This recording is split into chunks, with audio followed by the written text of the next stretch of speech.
Hi, I'm Sander Gerber, and thanks for the opportunity to share something surprising, something, frankly, that I didn't know. Despite being involved in Israel policy for decades, and even more surprising is the lack of awareness of our so-called experts on Middle East, and even our nation's political leaders. So I'd like to show a video, please. Did you know that hundreds of millions of your tax dollars fund the Palestinian Authority, which pays salaries to terrorists when they kill?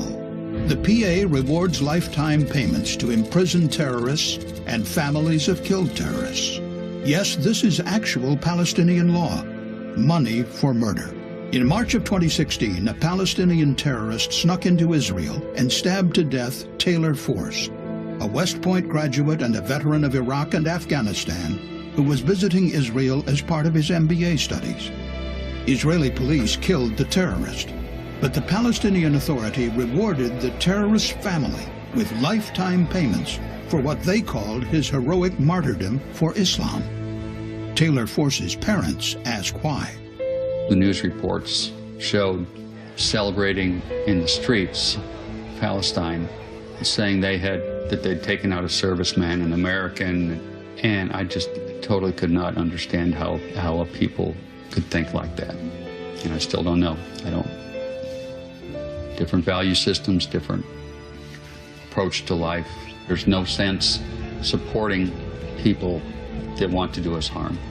Senator Lindsey Graham explains the Taylor Force Act, the bill that he and Senators Dan Coats and Roy Blunt introduced to stop using our tax dollars to fund the Palestinian Authority until the PA stops funding terrorism. I want the American people to know that this bill is not a result of animosity toward the Palestinian people. It is pushback against state-sponsored terrorism. If you're seeking a two-state solution, then one state cannot be a sponsor of terrorism. Terrorists are not martyrs. They're murderers. Tell your elected official to stop using your tax money as blood money. End pay to slay. Visit stopmoneyformurder.org. Look, it's hard to believe, and even friends of Israel don't know that our tax money is being used as blood money. It's a bad deal. The PA passed legislation in 2004. They amended the legislation in 2013 to codify the longstanding practice of paying terrorists. Now, these payments are not coming from splinter radical groups. They're coming from the Palestinian Authority themselves. It's specified in their budget. It's $315 million for 2016. It's about 8% of the total PA budget. These monies are going to 36,000 people in monthly payments only because of violence against Israel. Now, in our terms, $300 million might not seem like a lot, but the average income in the West Bank is only $4,000 a year. So these terrorists have a tremendous incentive program. The legislation sets up ministries. So there's a Ministry of Prisons Affairs. And the Prison Affairs Ministry doesn't build and administer prisons. All it does is pay terrorist prisoners. In 2016, they got $140 million. Now, the laws provide that the more people you kill, the higher your monthly salary. If your sentence is over 5 years, you get a lifetime annuity. For a woman, if your sentence is over 2 years, you get a lifetime annuity. In fact, there's even a bonus for Israeli Arabs, and an additional bonus if you're from Jerusalem. Now, the PA legislation, in addition to the Prisoners Ministry, also has the Institution for the Care of the Martyrs. Martyrs are the people that blow themselves up in terror acts.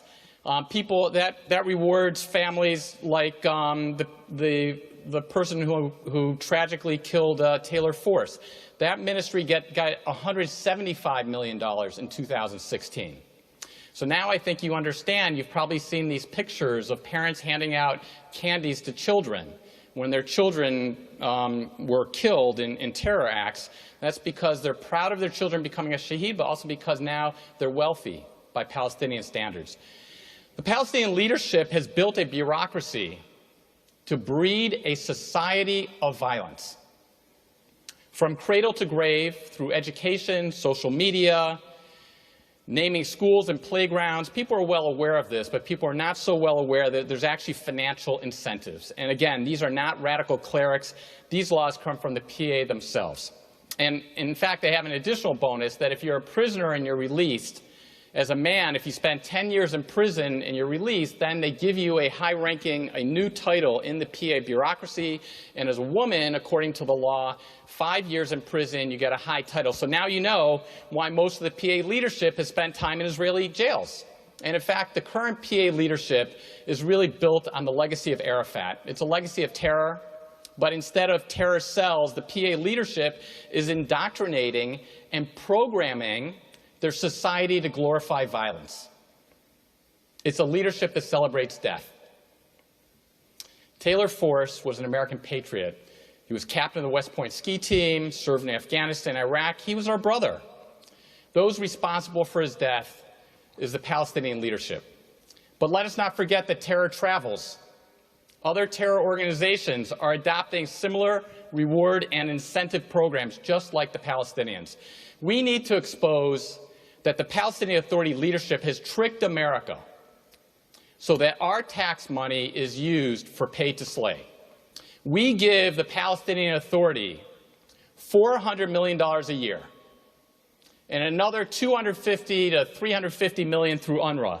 Now, proponents of aid to the Palestinian Authority point out that we don't actually fund the terror because existing U.S. law reduces the amount of aid that we give to the PA based upon the amount that they pay the terrorists. So the State Department is actually charged to ascertain, I mean, this is hard to believe, the State Department is charged to ascertain how much money is the Palestinian Authority paying the terrorists, and that amount is deducted from the amount of money that we pay the PA. So even Congress is acknowledging that the PA is a terror-sponsoring entity. So I say enough with the appeasement. Doesn't matter if you're a Republican or a Democrat, money is fungible. Our money shouldn't be used to pay terror. We have enabled the PA leadership. We now need to disable the PA leadership. The Taylor Force Act will be introduced Tuesday in the U.S. Senate at 10 a.m. by Lindsey Graham and others. Everyone should work to stop the appeasement of terror. Please contact your senators. Please educate people as to the true nature of the Palestinian Authority. Thank you very much.